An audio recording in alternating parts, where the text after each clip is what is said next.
Hello, magandang araw sa lahat. No?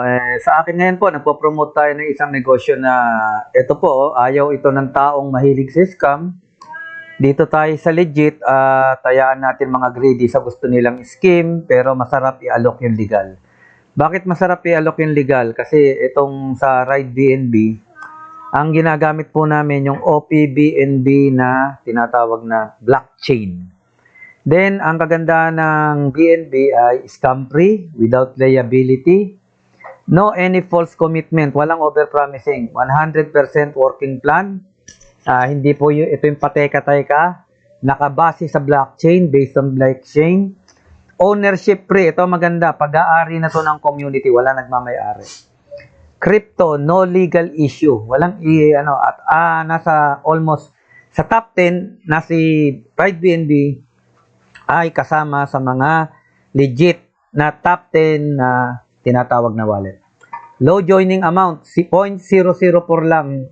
Habang nasa 36,000 pa lang, pero ngayon po pumalo ng 43,000 ang isang BNB. Kasi yun po yung gagawin nating negosyo yung BNB. No risk, walang panganib. Kasi unang-una, napakababa lang naman yung membership nito. Globally, hindi lang pang Pilipinas, pang worldwide pa. Not dependent on website. Hindi siya website-based, kundi nakadap. Decentralized application. Ngayon, bakit no legal issue si tinatawag na BNB? Kasi kung titingnan po natin dito, doon sa market cap,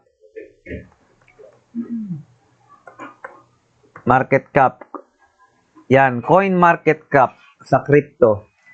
Ito po, yung coin market cap sa crypto, ipakikita po dyan ano yung mga tinatawag na legit na mga crypto. Ayan po, makikita nyo po dyan yung mga trending crypto.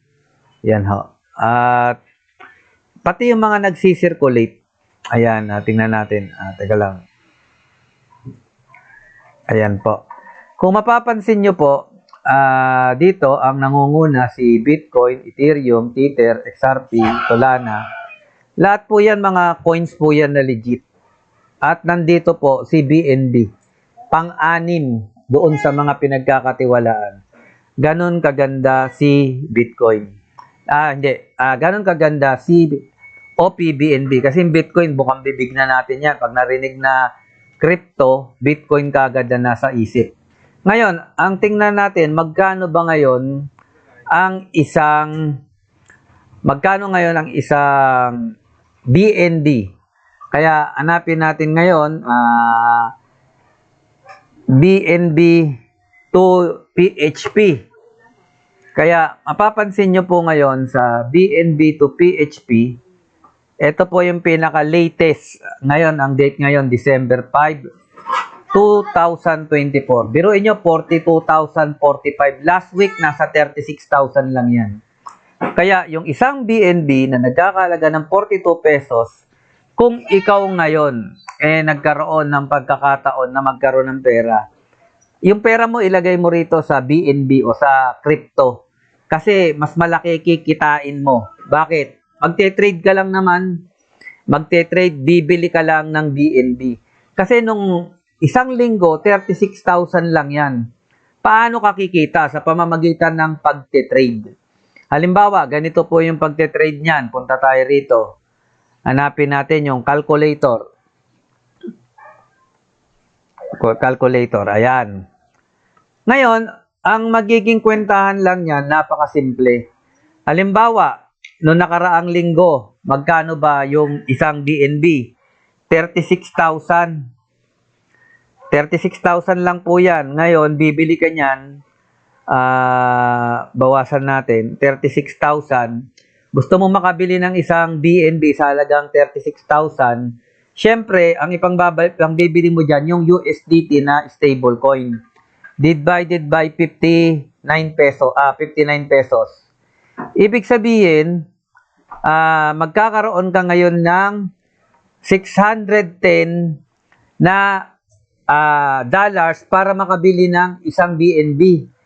Ngayon, kung 36,000 yan nung nakaraang buwan, tapos nakita natin dito, nasa 42,000 na siya doon sa dito di natin tingnan. Coin to magkano siya? Yan kanina 41,000, nag 42,000 na naman. Ibig sabihin, para kumita ka, ang gagawin mo lang kasi 36,000 mo nabili, bibili ka 610, nag 42,000. Halimbawa, granting, nag 42,000 na siya, no? Yan, live BNB today. 41,392, nagpo 42,000, nagpa-fluctuate. Gusto mo na siyang ibenta. Gagawin mo na siyang pera kasi nagte-trade ka nga. Ang gagawin mo, doon sa 42,000, 610 yung mo, pinambili mo nung 36,000. Simple lang yan. Ang gagawin mo lang, 42,000 divided by 59. Kasi bebenta mo na siya, ibig sabihin, i-trade mo na siya as USDT or dollar. O ngayon, magkano yon? Biruin mo 611. Kanina, 610 lang ang pinambili mo. Ngayon, nung iginawa mo na siyang dollar, naging 711 na. Magkano kinita mo? Naka $100 ka. Ganun lang kasimple yung tinatawag na trading. Kaya, kung $100 yung kinita mo, magkano na yung kinita mo doon sa pag-hold nung tinatawag na crypto? Magkano yung kinita mo? 100 times, sumobra. 100 times 59, biruin mo kumita ka ng 5,900 dahil lang doon sa pagtaas ng BNB. Kaya yung mga may pera, madaling kumita rito sa pagtitrade. Yun ang kailangan nating matutunan na bumili lang tayo ng BNB. Kaya gaano kaganda yung negosyong to. Masasabi ko sobrang ganda talaga. Kaya dito, balik ulit tayo doon sa FB natin. FB, yan, login tayo. Kasi nagkapalit no. Ito ang kagandahan, actual siya na makikita nyo yung negosyo na yan yung pinopost ko ngayon sa social media account kong FB. At ang kagandahan, yung FB ginagamit ko po, personal account ko po yan. Ako po mismo yan, walang tinatago.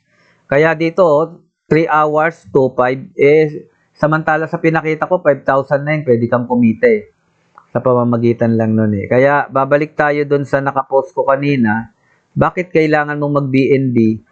Kasi nga, ownership free tayo na yung may-ari at kikita ka talaga.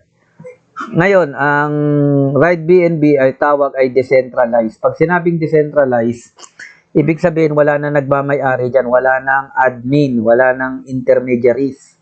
Hindi ka nahihingi ng approval galing sa admin para mag-withdraw. Kasi pag kumita ka rito, diretso ka agad sa wallet mo. Ayan. Then, ang kagandahan nito, no scam, no risk, big profits. Kasi, naka-smart contract na po ito. Pag sinabing smart contract, dun sa nakakaintindi na smart contract, immutable na yan. Hindi na siya pwedeng baguhin. Hindi katulad ng mga kumpanya o kaya mga usapan sa kontrata na nawawala yung pinag-usapan. Kasi gumagawa pa sila ng tinatawag na kontrata, o yun nga, pinapanotaryo. Ang kagandahan dito sa smart contract, makikita mo kagad na very, siya, ang tawag doon namin very transparent. Paanong transparent? Katulad nitong smart contract na to ng OPBNB. Ngayon, mabibisita mo siya kasi public viewing yan. Ito po yung smart contract ng OPBNB na wala nang nagmamay-ari. Ibig sabihin, immutable na siya, hindi na siya mawawala.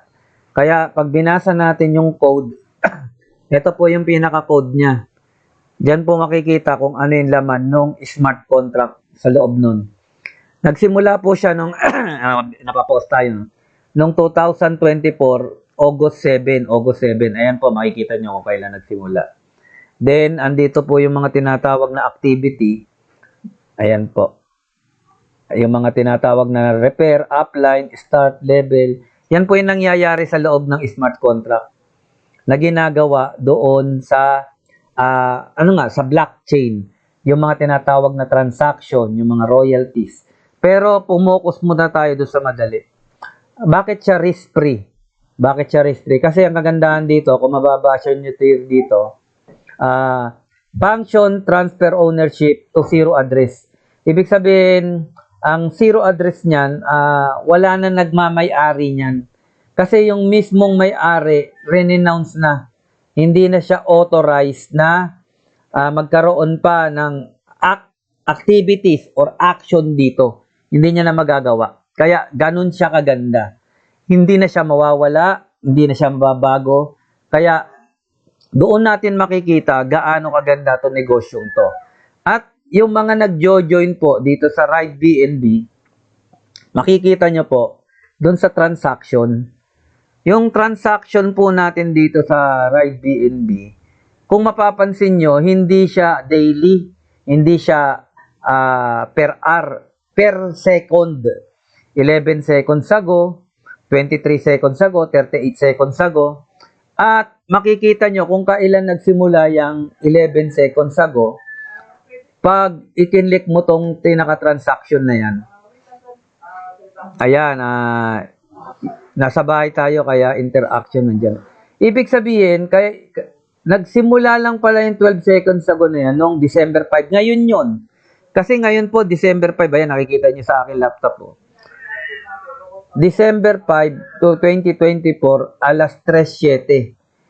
Yan po, huli ng 8 oras sa Pilipinas. Kaya, magdadagdag ka lang ng plus 8. Kaya, 3 plus 8, 11. Ayun po, 11:10. Kaya talagang 2 minutes ago lang yan. Kasi 11:07 dito, dito 11:10, no? 8 oras lang po idadagdag mo. Ganoon siya kaganda na makikita mo na talagang 23 seconds ago, 38 seconds ago, may nagjo-join. Tingnan nyo, minuminuto. Kaya napakaganda rito na maging kasama ka sa royalty. Kasi sobrang laki na po ng BNB family. Kaya dito po, pinapakita ko sa inyo ano yung kagandahan ng pag-join. At ang kagandahan nito, yung merong mga nag-a-upgrade. Ayan po, register, upgrade. Ito, influencer po yan, 0.63. So, sunod na po dyan yung tinatawag na achiever. Imumultiply mo lang ng 2, yung 0.0063, magiging 0.0126 yan. Pagkatapos niyang mag-achiever, naging siya, pagkatapos niyang influencer, naging achiever siya. Kaya yon upgrade na naman. Kaya maghanap tayo ng mas matataas na upgrade pa rito. Kasi po rito, napakadaayan. Upgrade, mas mataas to, 0.0378. Pero kung i-view nyo po yung transaction na yan na iba pa, may nag-upgrade pa po dyan sa halagang sa dollar. Malaki, pero sa piso natin, dahil sanay tayo sa piso, may nag-upgrade dyan, mga halagang 6,000 pa. Hahanapin natin yun, baka may makita tayo dito sa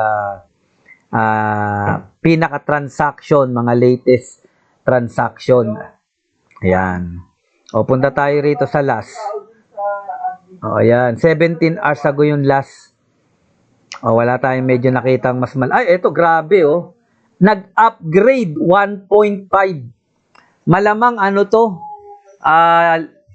Nag-upgrade siya ng 1.562.